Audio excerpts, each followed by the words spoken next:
Bon bah ça y est, ils sont officiels, les nouveaux iPhone 15, 15 Plus, 15 Pro et 15 Pro Max, on les a pris en main et ça donne ça.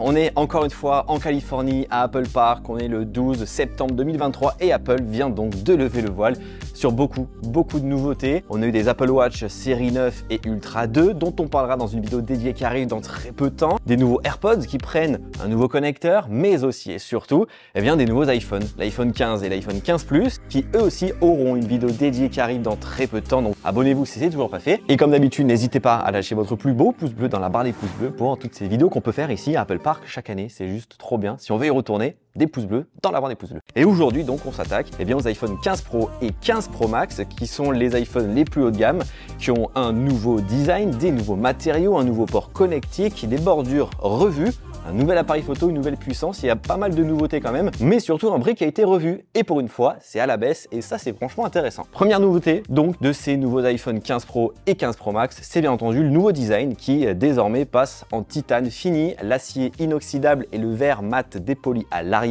Désormais, c'est du titane. Oui, du titane comme ce que l'on pouvait avoir jusqu'à présent avec l'Apple Watch Ultra qui avait été lancé l'année dernière. Un titane qui permet à l'iPhone 15 Pro et 15 Pro Max de devenir plus léger, mais aussi plus résistant.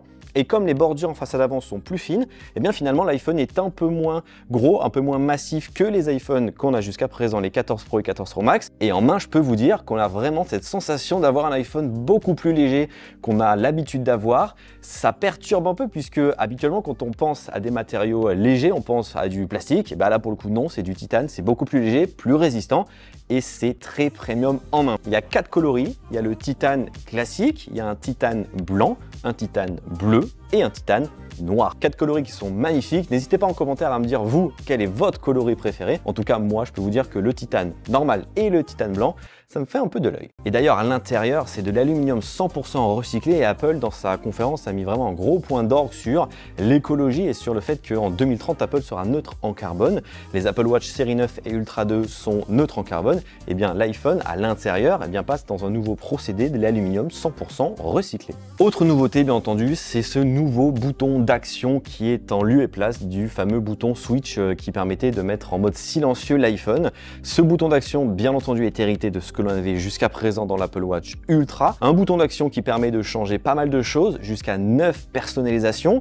On a bien entendu toujours la possibilité d'activer en appuyant dessus le mode silencieux. On reste appuyé dessus et en une petite seconde à peine, on a une petite vibration en Taptic Engine et directement on a le mode silencieux qui arrive. Mais on peut aussi activer la lampe torche, on peut activer l'appareil photo, des applications tierces via des raccourcis et plein d'autres choses. C'est très pratique, je l'ai testé un peu, ça rend super bien, c'est fonctionnel et je pense qu'il peut y avoir des choses qui se créent petit à petit avec des développeurs qui lancent justement des nouveautés. Les écrans restent identiques, 6,1 et 6,7 pouces, des écrans Super Retina XDR, des écrans qui ont, on l'a vu, des bordures un tout petit peu plus fines que ce qu'il y avait jusqu'à présent dans les iPhone 14 Pro et 14 Pro Max.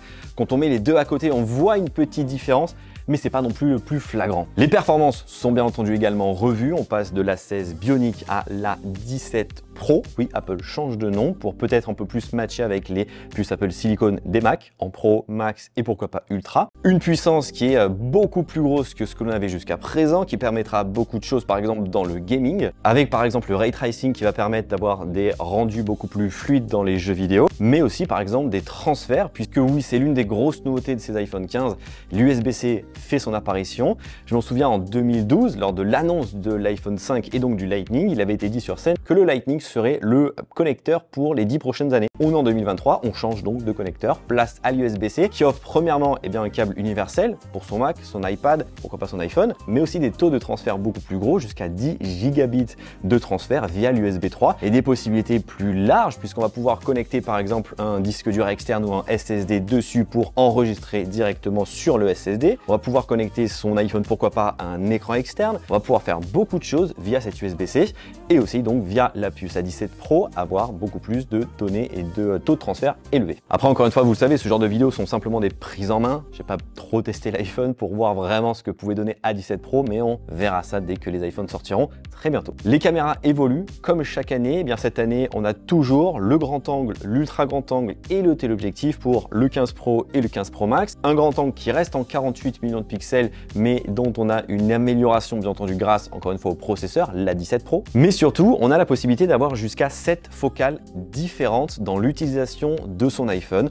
On peut aller de 13 mm jusqu'à 120 mm pour l'iPhone 15 Pro Max, qui lui se voit doté d'une nouveauté et qui était quand même vachement attendue, c'est l'arrivée d'un téléobjectif en x5 optique. Jusqu'à présent, on était en x3 optique, et bien désormais, on peut aller jusqu'en x5 optique. On est loin de ce que la concurrence peut faire, mais c'est un bon début d'avoir quelque chose qui permet d'aller un peu plus loin que juste du x3 optique. Mais ça, c'est réservé au 15 Pro Max. Pour le 15 Pro, c'est uniquement du x3. Et il y a une autre nouveauté dans cette partie caméra qui va arriver d'ici peu, c'est les enregistrements de vidéos spatiales. Vous le savez, Apple Vision Pro a été introduit il y a quelques mois, sortira l'année prochaine, et via cette Apple Vision Pro, on peut consulter du contenu en vidéo spatiale. J'avais pu l'expérimenter, c'est vachement bluffant. Et bien désormais, l'iPhone va pouvoir filmer un peu en 3D des vidéos de tous les jours pour pouvoir les exploiter d'ici quelques mois dans Vision Pro. Hâte de voir ce que ça va donner. En tout cas, on testera ça encore une fois quand Vision Pro sortira, mais je pense qu'on a encore un peu de temps. Côté prix, c'est là aussi où ça évolue et dans le bon sens, puisque jusqu'à présent, les iPhone 14 Pro étaient lancés à 1329 €